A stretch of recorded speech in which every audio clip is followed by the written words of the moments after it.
Kain tayo. Nakain ba kayo nito? Isda, pritong isda. Tapos, kamote. Ang mga laking probinsya palagi ko ba kain ng ganito. Ang sarap nito i-partner itong dalawa at saka kamote. At saka syempre, kape. Wala kaming kuryente. Load shedding. Only in South Africa. Kung saan load shedding is like. Kain tayo. Mura lang tong mackerel. 32 yung isang piraso.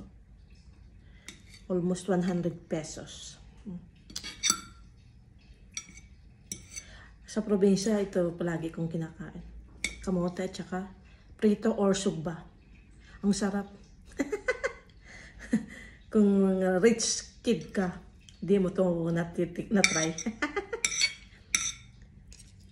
Sarap magpapak ng isda. Nakaligo na ako. Hindi pa nagsusuklay. Iluluto ko sana sa oven pero load shedding. Tapos masarap i-partner kasi sa kamote kaya prito ko na lang.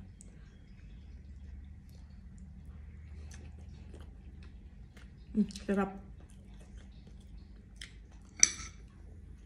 Yung hindi pa nakaka-try, i-try nyo guys.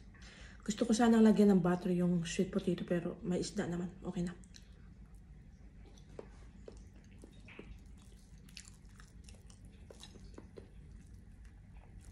Nakakamiss.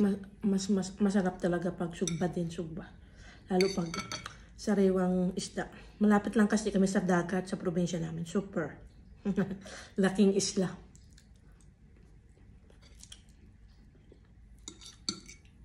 Kaya pag umuwi si Brooks or bumisita kami, mawiwili siya kasi dagat. Nasa school siya, wala. Kaya tamahimik ang bahay.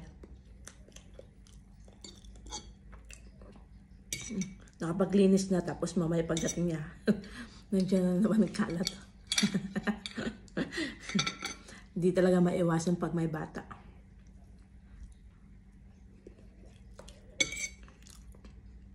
Mabuti sana kung may sariling playroom.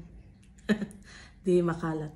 Ay tayong simpleng mamamayan lang. Kaya sa lounge. Sa lounge magkalat.